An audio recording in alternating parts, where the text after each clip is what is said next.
It's 11 a.m. Do you know where your podcasts are? And welcome back, everyone, to another episode of the Greycast. It's your host, Mac Daddy Gene, the Mean Gene Machine, Kami Gene. I don't know if you know that one yet. That's in the works. But I'm here on this beautiful Tuesday, 11 a.m., to talk about something that's we've been talking about it quite a lot, especially on the channel, in terms of um, mobile games and microtransactions and everything.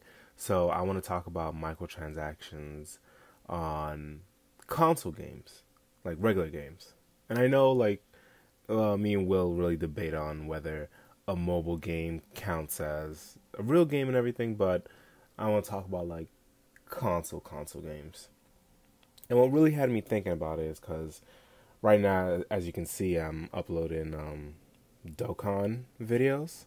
Like part 1 and 2 dropped the last 2 days, and part 3 will be tomorrow, the day after this video goes up. So check that out. But what really had me thinking about it is just, I know games like mobile games, like they kind of thrive on the player base playing their game, but also buying the in-game currency.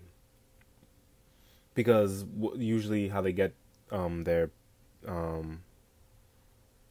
usually how they get people to play their game is they release it free on the App Store, or even like some games on Steam, like they'll release for free, but the they'll get their money from all the microtransactions, the in-app purchases, and all that stuff. Which I get, because I got the game for free. So in the entrance of longevity, then they have to make their money somehow, make their money back somehow. So I give mobile games and any free to play games on Steam a pass. But there are certain games that, well, anyone in the game community knows about the whole situation with EA and Bethesda, and people want to give Overwatch some trouble too, but I think they're pretty balanced in terms of their loot system. So let me start off with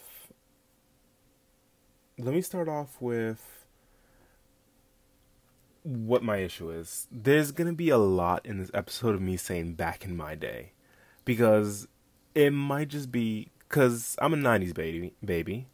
All right, Brendan, Will, you hear that? '90s baby. I I grew up where the games, there weren't really any online. Like when you bought the game, that's how you got it. Like it was, if it was a racing game or a fighting game, you were getting the full roster.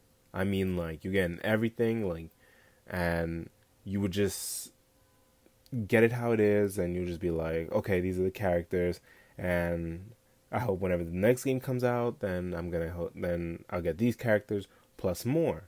But now we're in a day and age where it's just like, here are the characters we have at release.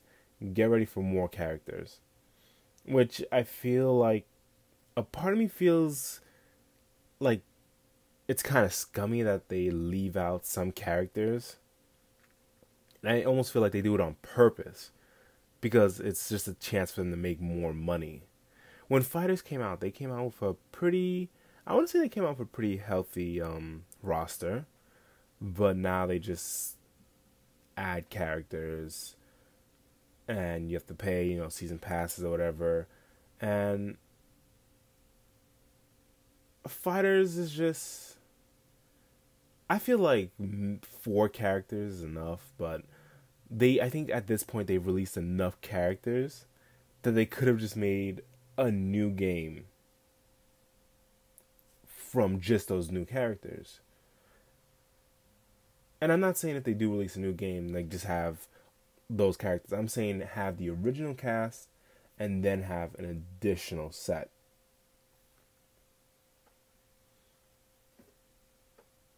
I bring up Fighters only because the characters in the game are all vastly different depending on the playstyle. But a game like that usually has a meta, which usually just means like there's a character that people would use and they will be really good for that time period. And that, I know it varies player by player. Like some people with the new like if Gogeta Blue drops in fighters, they're just like, okay, that's a really good unit. Um, can attack half the screen, so you know, if you use that unit online, then he's good. But some people are like, no, I'm just gonna stick to the original roster because I'm already good at them. So I just feel like when it comes to like that, because microtransactions for me, they can be purely cosmetic, and I'll be fine with that. I'm like, okay, you're making that choice to it, like it's not gonna affect the game. Like you're making that choice for your character to look like that, and you want to spend your money like that, fine. But if a gaming company is making you spend money to play the game on the level of everyone else, then I get kind of like a problem with it. One of the biggest controversies to date in terms of microtransactions and all that was with EA and Battlefront 2. Now, I'm not going to talk too much about it because I haven't played Battlefront 2. I played Battlefront 1, and I know Will and Brendan play a good bit of it, and Will did his own little protest of the game. He didn't buy it until, well, the game fixed itself and did what it was supposed to do. But from what I heard right now, Battlefront 2 is playable. But when it came out, it was just like, hey, if you got a credit card, then you pretty much are at a really good advantage in the game. Like, you're not making cosmetic changes. You're making like serious in-game moves with if you pay real money, then you're going to have a big advantage over anyone who is just grinding it out. And another scummy thing that I see that they do is they're like, hey, if you want to unlock this character, this is going to take you 40 hours of playing the game before you can unlock this person. Unlock this weapon and whatever. And they really just made it a hassle to a point like midway through, you're just kind of like, what is even the point? And anyone who did have it, like when the game came out, like, oh, obviously, they bought the character, which I think is pretty, like, it's. Listen, I get it. It's a business, and you got to make your money and everything, but you're just like, I get it. You got to make your money. But it's just, I feel as though you're taking out the gameplay of it. Like, you're taking out anyone working hard or actually getting good at the game. And just telling them, hey, just don't even worry about getting good at the game. Just buy it and you're good. Like, I'm like, that's a really bad way to look at things. And to, like, have gaming the way it is. And I'm really afraid for how far this will go. Because we're already at a point where games just get released, and then I feel like they really do hold back content. They don't release everything, but it's like, hey, let's hold that back, and we can slap a $10 ticket on it. I don't know who made the rule that all games have to be like $60 or whatever, or make them competitive, but I think at this point, that's kind of BS, because nowadays, any game you buy, you are not only spending $60 on it. If it's a game you really like and you're really into, you're probably going to have to buy a season pass, an online pass, something about new characters. At this point, just they're raising the price of the games without actually raising the price of the game. And another thing that just killed me, like really just annoyed me every time I bought a game. Because if I'm into a game, like I'll look into it and everything. But sometimes I'll just look at whatever comes out there. But when I used to like go in store, like GameStop and everything, and pick up the game and everything, it would just be like, hey, you want to get the season pass? And it was like, no, I'm good. Or, oh, well, they're going to release X, Y, and Z. And I'm like, no, I'm good. And they just go on and on and on. And I'm like, yo, bro, can I just leave with this game, just this game? And I get it, it's like their job, and they have to like really push it because it'll make their numbers look good. But it's just like, you shouldn't have to sell me anything additional. Like, I just want this game. Why is it so important that I have to get the season pass? Like, I'm paying my $60 for this game. Let me pay my $6 and step. But now it's like, why work hard in a game when you can just skip all the grinding and effort? Once they start doing this, I feel like they almost lose the drive to make anything completely new anymore. And to give a few examples, like for Dragon Ball Z Xenoverse, I enjoy those games. But the last Xenoverse game came out in 2016. And they're pushing out updates for the game, which comes with it usually comes in like 2 sets. It'll come with a free update, which will give you like cosmetic stuff. It'll give you a paid update, which comes with a new character and everything. And they just keep doing that. And this is the same thing like with fighters. Like, I think at this point, they might have released enough characters just to have a whole new game. So at that point, just work on a new game, new maps, new story, new events. I mean, they're bringing new events, but it's like maybe like 5-10 missions every couple of months. Like, give us a new game at this point. And one company that's really, really grinding my gears is Grand Theft Auto 5. That game, for anyone that might not believe it, came out in 2013. 2013 Grand Theft Auto. Mind you, I don't know if anyone... Well, everyone knows Grand Theft Auto. But Grand Theft Auto usually came out like every couple of years with a new game. Grand Theft Auto 5 came out for the PS3 in 2013. And then in 2014, when the PS4 was, when the PS4 and the Xbox One, next-gen consoles, they said, in 2014, when the next-gen consoles came out, the PlayStation 4 and the Xbox One, that's when they announced, we're releasing Grand Theft Auto 5 again for those consoles. And I think, like most people, we just let it slide because, it's like whatever, 1 year, and plus it is next-gen, and, the graphics were going to look good. PS4 having, 1080p and all that stuff. We were like, all right, we're gonna let this slide, we'll let you do your thing. That was 2014. We are now in 2020. We are 6 years later, and this game, I feel like Rockstar, the publishers for Grand Theft Auto 5, were like, wait a minute, because they have like their own Grand Theft Auto Online, and they're like, wait a minute, you mean we can have everyone just play this one game, have microtransactions, and we just have money coming in, almost doing nothing? And to be fair on their point, yes, they did. They do release these updates and new vehicles and whatever, but at this point, of all like 6 years later, I mean, come on, give us a new map to play on. Most people have already played Grand Theft Auto Online and have played that map from top to bottom. Give us a new area, like give us Grand Theft Auto 6. Now, here's the thing that really, really got me.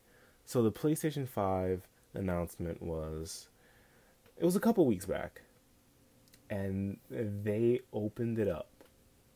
Like the first thing, it was either the first or the second thing they released.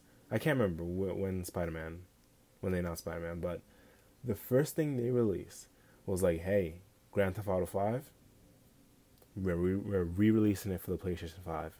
Which I'm like, what the fuck? I mean, do you guys ever intend to make a Grand Theft Auto 6? Like, I can't believe PlayStation really just opened up and was like,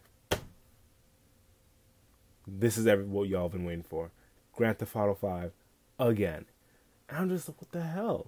And of course their sound practices, hey, we're gonna, if you have it right now for the PlayStation 4, every month that you play, you'll get $1 million in-game.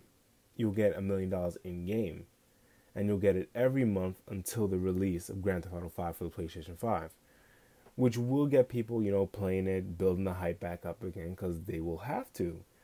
Because this is a game that came out like originally 7 years ago, and the PS4 version that was 6 years ago, and it's just like no one is doing like right now. What brought GTA 5 back, I would say, is that Epic Games was doing this whole free game of the week stuff, and everyone and their mother got GTA 5 for the PC, which, mind you, was an absolute horrible time because everyone who got that game for free was not afraid to get their account banned. So I'm just playing games where cars are spinning and it's just a mess. Like, just not fun. Like, I had to like stop playing GTA 5 because it was just like at random times you would be kicked out of your own car, put into a cage, and your screen would seize up like that banned episode of Pokemon. You know which one I'm talking about. Not the James one, the other one. The one that put kids in hospitals. And if you don't know about that, look it up. It's just a lot of shitty practices that are going on in the industry that I'm not like looking forward to I'm not looking forward to how far this goes. Because another one I want to talk about is Fallout 76, Bethesda's newest game? Right. That game is supposed to be online only. In terms of if you're playing the game, like, you have to play with other people in that server with you. Now, the people can bother you, but not too terribly much. But a lot of times, if your internet's bad or whatever, you just want to play alone, and you don't want to deal with any lag. You don't want to deal with anyone messing with your while you're in missions or whatever. Like, you just want to do things on your own. And Bethesda said, I shit you not, hey, you want to play alone? That's cool. We'll give you your own server so you can play alone. That's $12.99 a month. Or we'll give you a good deal, $100 a year for Fallout First, which means it'll only be you. I have to play. I don't play, but I think it's real disgusting that if you want to play a game by yourself, oh, you're gonna have to pay extra for that. I was like, are you kidding me? I get, pay for an online pass, like, I get that to get access to your services and everything. But if you have the game already, you tell me I have to pay to play it by myself? Nah. I think it's just all a lot of BS. I'm just really not a fan of the way things are going, because I want like the good old days, like just grinding out the game. I remember this one game I used to play as a kid, Sonic Riders. It was a racing game, and like if you wanted to unlock any new characters, any new boards, you had to grind. Like, you have to do time attacks really quickly. You need to beat really hard events. The good old days when you have to actually be good at a game to unlock it. And I get in this culture now, it's just like kids will cry or complain about anything, especially now that video game journalists are saying games are too hard. Then it's easy for them to just be like, okay, we'll give it to you, but you just have to pay extra. And it's just like, man, for the people crying, just lower the difficulty, I guess, but don't start being scummy and charge for everything. I think very rarely, I think the last game maybe I bought where I only had to pay $60 to play it was the Final Fantasy VII Remake. And I'm not even getting the full game. I'm just getting part 1. And I don't know when part 2 is coming out. I just think but yeah, that's my thoughts on that. So stay tuned to the channel. Tomorrow I got a video going up. And stay tuned, because your boy pulled fire. And we are out.